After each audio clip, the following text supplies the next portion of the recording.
histórico do hacker que fraudou pelo menos 3 eleições no Brasil, incluindo uma eleição nacional. Eu vou repetir. Eu cheguei ao hacker, ao 01. Aliás, ele já foi considerado o hacker número 1 do mundo. Ao hacker que fraudou, segundo ele mesmo, o processo eleitoral no Brasil. E ele dá nomes e sobrenomes num relato que você vai ouvir daqui a pouco. De quem estaria por trás de tudo isso? De quem bancou a conta? Claro que com o nosso dinheiro. Eu vou te dar alguns dados antes de colocar essa gravação no ar, que você vai ouvir. E você vai entender como é que funciona o processo.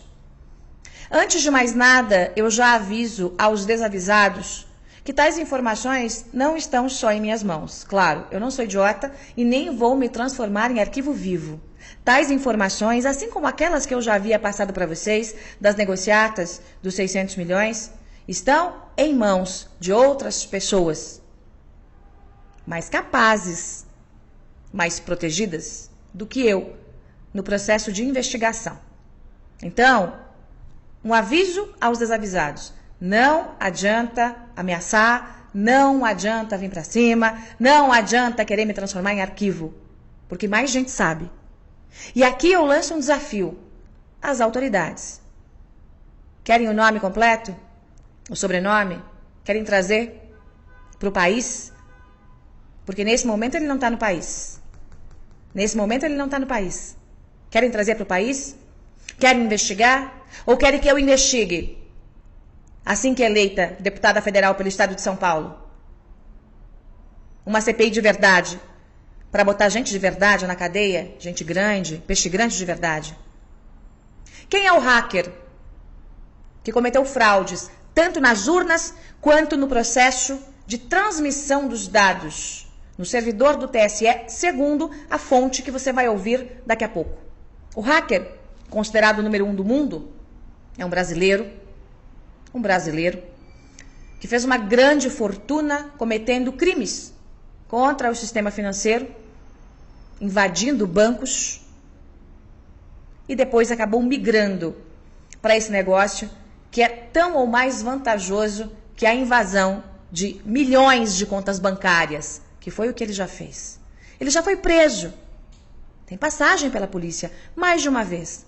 A prisão que levou esse hacker para a cadeia foi porque ele causou um desfalque milionário. Coloca milhão em cima de milhão. Dinheiro tirado de contas bancárias sem que ninguém percebesse. Um pouquinho de cada uma, até cometer um desfalque milionário. Milionário. Coloque aí vários prêmios de loteria, de Mega Sena acumulados. Este homem, com estreitas ligações com governos antigos do Rio de Janeiro e do Rio Grande do Sul, com estreitas ligações com Dilma, Lula e com integrantes do STF, segundo a fonte que você vai ouvir, tinha portas abertas e muito, mas muito poder. O negócio desse homem, que eu repito, tem o nome e sobrenome, paradeiro da família, onde se hospedou nas últimas vezes, por onde passou, com quem conversou e quanto tinha dentro de uma mala de academia da marca Nike em dólares. Essas informações todas estão em minhas mãos. Esse homem que saiu lá da classe média e virou um grandíssimo de um milionário, que foi sequestrado muitas vezes, sequestrado por bandidos travestidos de policiais, não pelos policiais de verdade, policiais corruptos, alguns descobrindo parte dos esquemas, sequestravam e ele se liberava pagando o resgate. Virou um alvo como a galinha dos ovos de ouro do crime. Esse homem tem 2 coberturas na Zona Oeste, aqui de São Paulo. Esse homem tem algumas empresas para lavar o dinheiro, para esquentar o dinheiro. E tradicionalmente, quando anda pelo Brasil, anda com uma mala de academia cheia de dólares.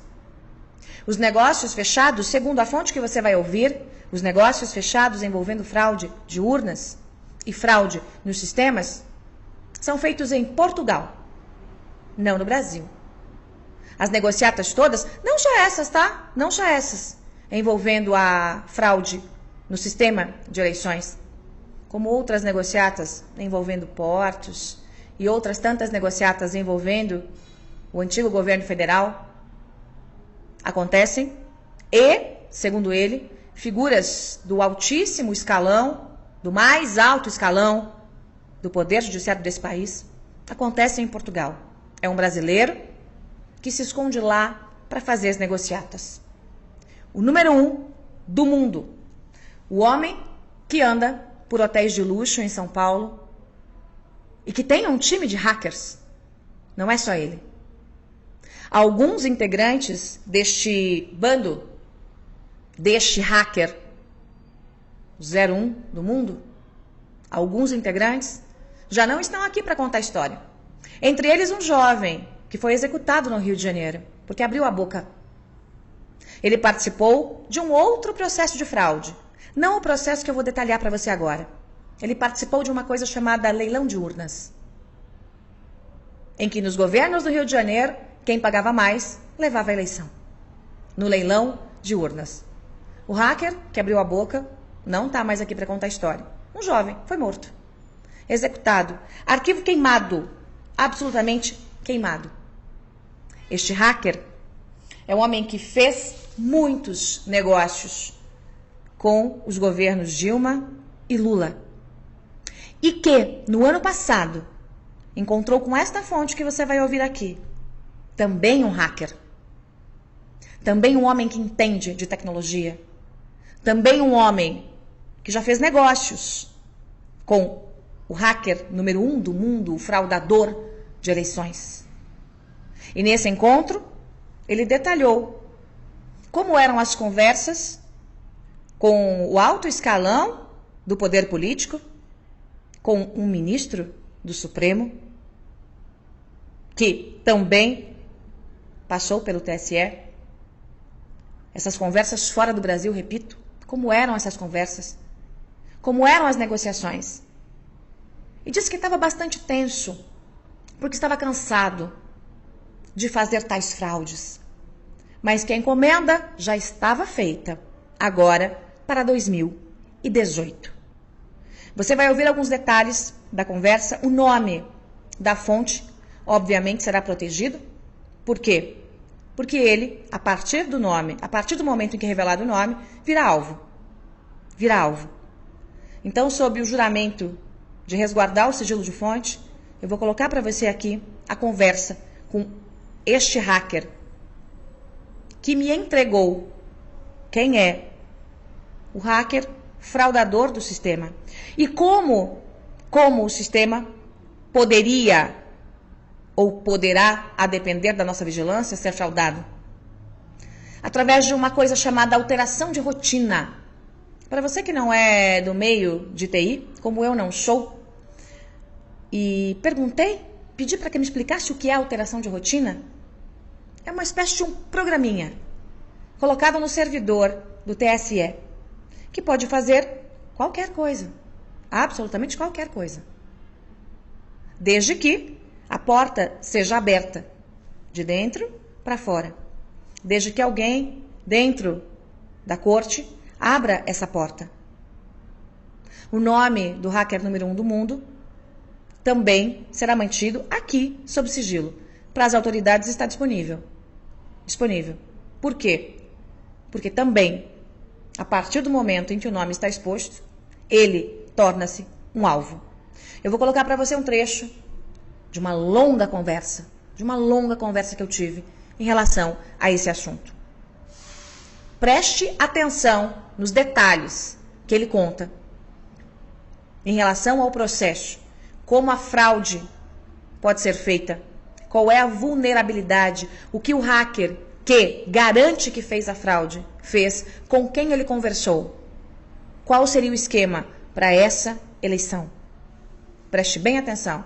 E depois eu vou trazer para você quais são as possibilidades de nós nos protegermos nessa eleição, em que todo o povo de bem quer um presidente fora desses esquemas, inclusive desses de compra de urna, em que todos os bandidos, crápulas ligados às fraudes estão com o crime organizado e contra o Jair Messias Bolsonaro. Preste atenção no que diz o hacker que entregou o número 1 do mundo, segundo minha fonte, o fraudador do sistema eleitoral. Em 2017, tive uma reunião com essa pessoa para tratar de um assunto comercial, de uma venda de um empreendimento, procurando investidores, que ele fazia uma fraude bancária, que tinha sido preso em outro tempo, 2005, e depois conheceu, com o passar do tempo, ele conheceu um pessoal do PT, conheceu o pessoal do Lula, da Dilma, uma pessoa do STF, lá que é ministro. Isso são palavras dele, né? Isso que ele passou para mim. E nessa conversa, a gente marcou uma outra reunião para tratar desse negócio e ficou muito superficial, né? Assim, naquele primeiro, me despertou a curiosidade. Na segunda vez eu conversei com ele e aí que ele pegou e explicou como que funcionava. Que a fraude não era só nas urnas, né? Tinha aquela coisa do leilão, que era feita das urnas, que era na urna, isso era uma coisa que ficou no passado, que eles já faziam direto dentro do TSE, né? Dentro dos servidores onde que recebiam, onde eram descarregadas as informações das urnas. E era lá que eles faziam as manipulações dos dados. Através de um software, de um programa. Isso, através de uma rotina dentro do servidor.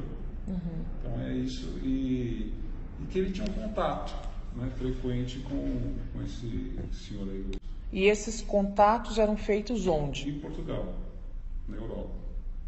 Assim, onde que eles tratavam não só dos negócios, esse tipo de negócio, de outros negócios. Ele se tornou uma pessoa muito poderosa. Inclusive nessa reunião, né, ele estava com uma mala de dinheiro fazendo o câmbio, não sei o que ele fazia, mas ele tinha muito dinheiro ali. Dólar? Tinha uns 500 mil dólares, mais ou menos. Andando com a mala Isso, dentro no Brasil, dentro de um hotel. Isso, tranquilamente. Fazendo a troca de dinheiro. Fazendo mudança de posição.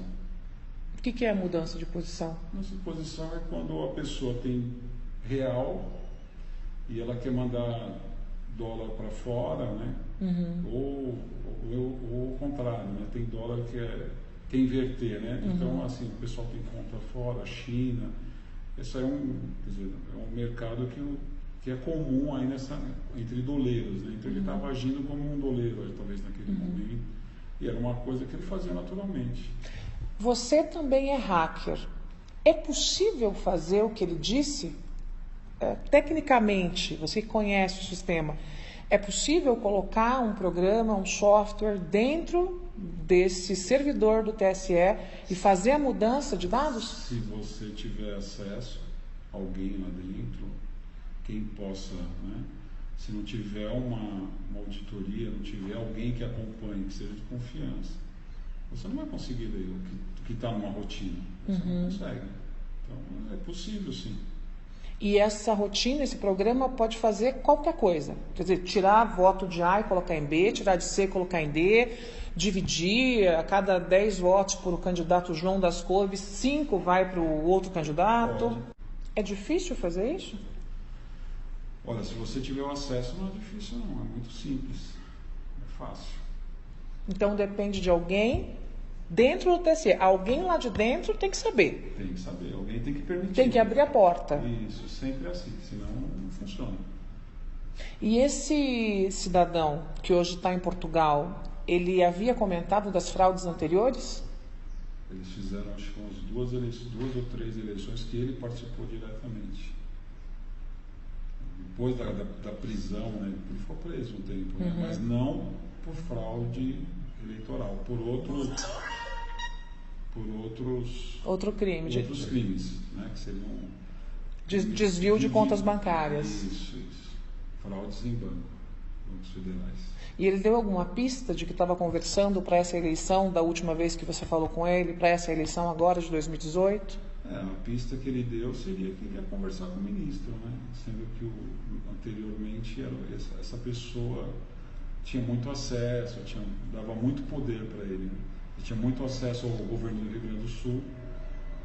Inclusive, nem sei qual partido, né? Hoje nem tive a curiosidade de saber qual partido. Mas ele tem um poder muito grande dentro do Rio Grande do Sul. Não só no governo, como nas prefeituras. É um cara extremamente poderoso e eu acredito que perigoso, né? Porque não é uma coisa assim para qualquer um, né? Além dessas informações, até se vazar uma informação dessa, a vida dessa pessoa começa a estar em risco, de quem estiver próximo, né? Eles são muito organizados, são organizados demais. Agora, ele mora em Portugal, mas tem negócios no Brasil. Ele mora no Brasil, mas sempre está em Portugal. Os negócios, a maioria dos negócios, transações, isso são tudo que eu estou te passando são informações que ele passou, que ele conversou. E esse amigo aí, esse meu amigo que estava presente, comentou. Mas eles são muito fechados, né? São muito... Eu acho que se expor essa pessoa, pode ser que a vida dele, da família dele, entre em risco. Aí o pessoal pode... Eu acho muito difícil alguém, né, que tem essa informação, eles deixarem esse cara vivo por aí, para alguém prender com a Polícia Federal, sei lá, Interpol, quem seja. Tem muita gente que vai correr atrás dele. Ou ele vai sumir, né? Ele vai desaparecer, isso vai ser difícil, mas o cara tem família. Mas eu acho que é muito perigoso. Para ele, né? Para ele e para quem divulgar também. Isso aí é uma coisa que... assim, é muito fechado. Assim. Tem que ser alguém muito poderoso para fazer isso. Tem que ter muito poder. Não dá para ser qualquer um. As urnas, tudo bem, que os caras conseguem ali, que nem fizeram no Rio de Janeiro, até mataram um menino lá, um hacker, né, que trabalhou nesses leilões de urna aí. Mas lá no servidor mesmo, onde vão ser recepcionados, aí já tem que ser alguém que tem muito poder. Muito.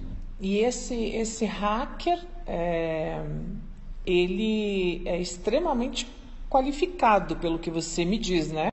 Ele é um cara ele foi, acho que o hacker número 1 aí, durante um tempo aí, no mundo dos hackers, né? Ele foi, inclusive segundo ele, depois de muito tempo, ele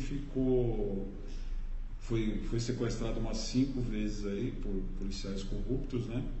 Que tomavam dinheiro dele o tempo todo, né? Inclusive hoje ele esquentou o dinheiro dele, né? Então ele tem alguns empreendimentos no Brasil para lavar o dinheiro. Isso, ele é só uma peça, né? Na verdade, quem faz tudo isso não é ele, né? Quem faz tudo isso são essas pessoas poderosas aí. Ele é só uma ferramenta. Ele é só um cara que, vamos falar, que ele é o consultor da situação. Ele vai explicar como que faz. O né? consultor da fraude. Da fraude. Né? Agora, quem faz todo o negócio, quem autoriza é quem está no poder aí, há não sei quantos anos aí, que estão brincando aí com a gente. Né? Esse tipo de mexida dentro do servidor, para que se faça esse tipo de fraude, tem que ser feito muito próximo da eleição.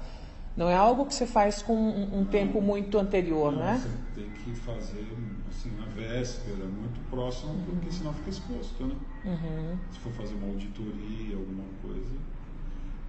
Agora, a gente não sabe, a gente não pode afirmar que eles vão fazer agora, que vai ser feito primeiro turno, segundo turno, como que eles vão agir. Mas que a intenção existe, que eles são muito tranquilos quanto a isso. Então, eles fazem toda essa manipulação, segundo ele, né? Nas pesquisas, vão ajustando as coisas. Que é o que estão fazendo com o Haddad agora. O cara saiu de 5 para 22. Com certeza. Assim, sem explicação nenhuma. Eles estão preparando um caminho. É isso, eles preparam um caminho e eles vão fazer de novo. Bom, vamos lá, gente. Vamos lá colocar aqui alguns pontos em seus devidos lugares, tá? Algumas pessoas me dizem o seguinte aqui pelo chat, pelo YouTube. Não há como fazer a manipulação porque as urnas não têm internet. Não, minha gente. Prestem bem atenção. O que este hacker, ou cracker, como prefiram, está dizendo, é que, segundo